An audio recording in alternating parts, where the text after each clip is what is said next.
What's up, family? Thank you for tuning in to the DreamNation podcast. My name is Casanova. I'll be your host, and I'm excited to be bringing to you entrepreneurs, thought leaders, and trailblazers from around the world. Stay locked in with us because we're about to go on a journey that will change your life.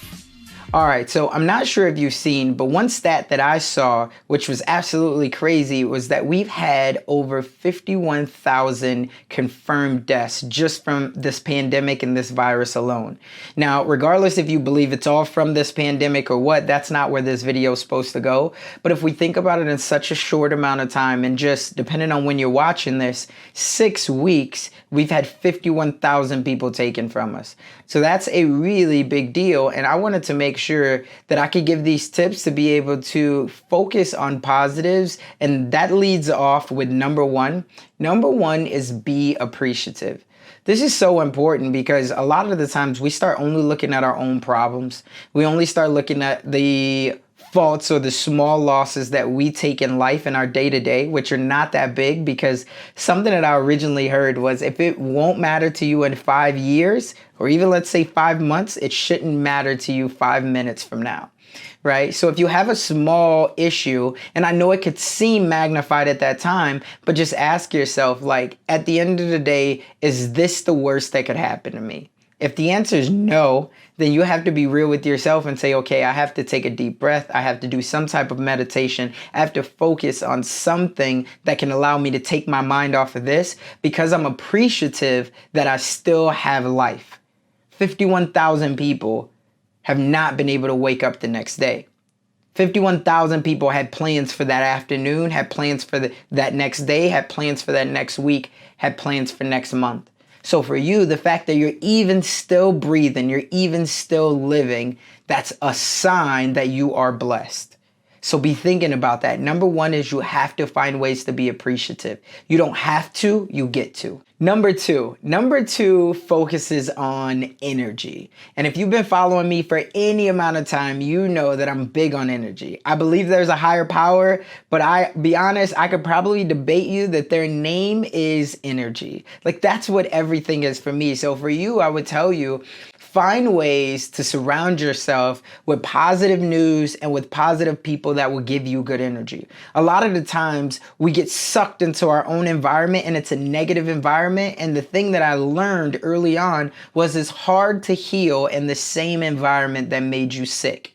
Right? So be thinking of that because you have to figure out who are the people that are constantly going to speak life into me.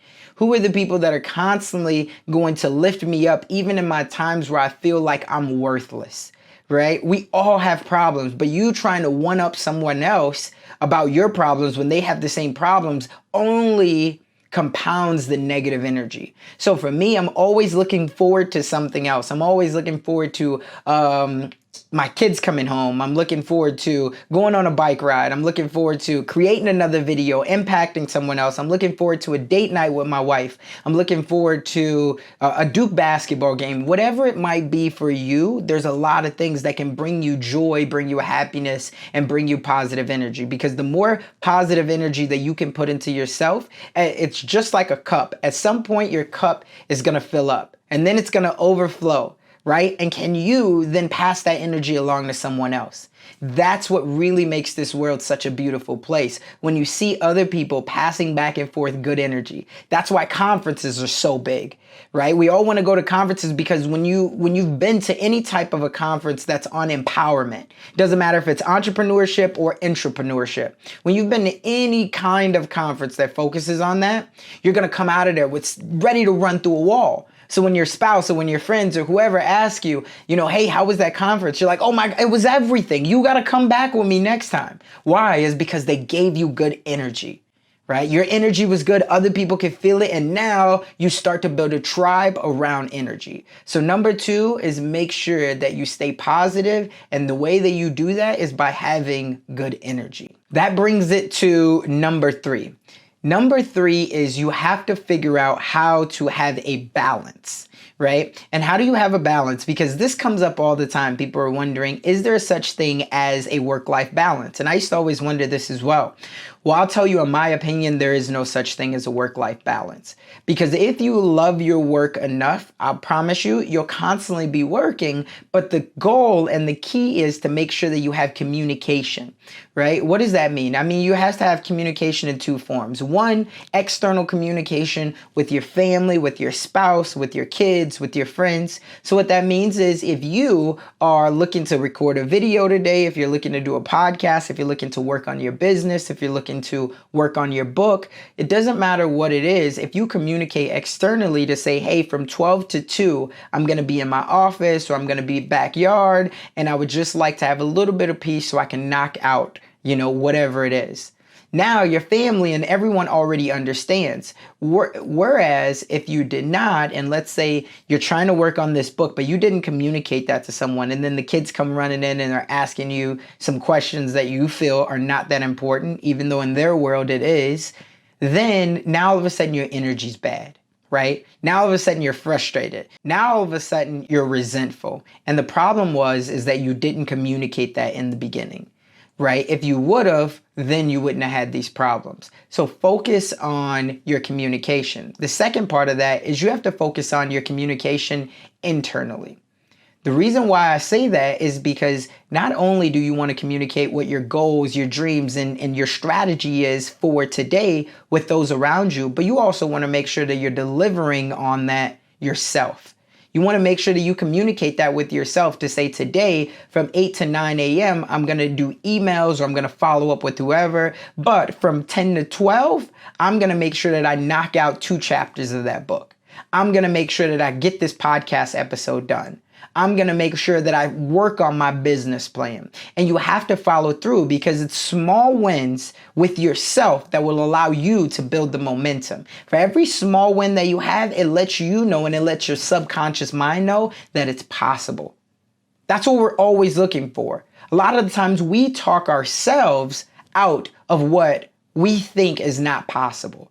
But if you get a couple small wins and you communicate with yourself, here is why we're going to do X, Y, or Z, we'll be so much better off.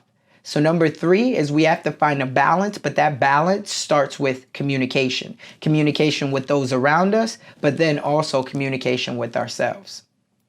Number 4 is we have to know what our vision is.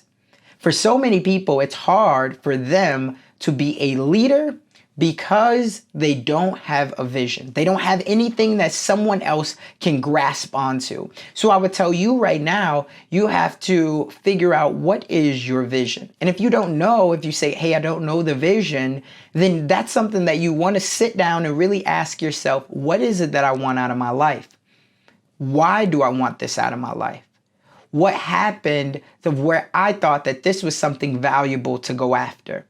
A lot of the times, if we look in our past, we'll be able to see the reason why we're acting or why we feel like we do presently. And that helps us to go forward in our future. So for you, I would say start with why. I know it's a cliche thing. If you have not read that, read the book by Simon Sinek, Start With Why. It's going to at least give you a foundation to understand why you're thinking the way that you are, why you act the way that you are, and why you tell yourselves the stories that gives you the emotions that they do, because that's what it's all about.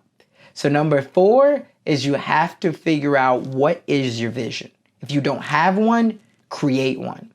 Tell your wife about it. Tell your husband about it. Tell your kids about it if they're old enough. And even if they're 7 or 8, don't discount the fact that they might be old enough to help you out. But you have to have a vision. You have to have, for you to be a leader of your family, of your tribe, of your community, you have to have a vision and a game plan that other people can follow along with. They have to see hope in your vision and your plan. And number 5, last but not least, you have to be present. I know in the world that we live in today, and even crazier now, technology is going so fast. The internet is going so fast. We're seeing so much entertainment and also information, and we're trying to decipher what do we want to be looking at right now. What's going to give us the best feeling, but at the same time give us the most knowledge. But in that whole scheme of things, the one thing that I want you to remember is that you can't lose sight of being present with those around you. We all know, and I stress all the time is our most valuable asset. Well, if time is our most valuable asset, what are we going to do with that time? Hopefully, I know for me, it's that I want to create memories and positive memories with that time. And for you, you have to want to do the same thing, because that's where you'll get the good energy. And that's where, when you look back on life, you'll be able to look back and say, man, I don't have any regrets, right? But that requires for you to make a commitment that from 6 to 8 p.m., we're not going to have the phones in our face. We're going to actually sit down and be present with our wife, with our kids, with our friends, with our family. That means that we're not going to finish off that blog post because we had that time throughout the day. And if we didn't communicate that, not only with those around us, but communicate that with ourselves. Now, I understand that life goes all the time. But again, this is where you get into a routine. If we look at the most successful people in life, the reason why they're successful is not because they got a lucky break. It's because they had a routine which was formed by their habits, right? And that habit was formed by their vision. So be thinking about that. Number 5 is, how can we be more present? It starts with us being communicators, us being leaders and having a vision, and us actually being disciplined. Hopefully, those 5 things will be able to help you, because for me, they've helped me tremendously. And I don't claim to be perfect. We're all a work in progress. But the best part about it is the fact that we are still appreciative because we are blessed and still here. That means that tomorrow, even today, we have a new start. We have a new chance to be able to go out there and live a life by our design. As long as we're going to focus on positivity, we're going to focus on having good energy, and we're going to focus on actually executing on our vision and be able to put our game plan into work. So that's what I have for you today. I hope that this video was impactful. If you have anything that I didn't cover that you feel has been very helpful for you, please let me know. Drop them in the comments. I love to be able to interact, and I'll also love to be able to hear other perspectives on this. But remember, Dream Nation, in the dream we trust, but we must take action. Otherwise, it'll only merely be a fantasy. I'll see you on the next one. Let's go. That's the episode for today. Let me know if you got any value out of this, if you liked anything about it. Reach out to me on Instagram or Twitter, any of the social media networks, and of course, leave me a review, iTunes, Stitcher, SoundCloud, wherever you're hearing this at. I would love to have a review to show, what you're getting out of this. Is there anything that I could do better? Is there any way that I can add more value to you? So hopefully you all take some action today. That's my show. I love you all. Be great. But remember, we must take action.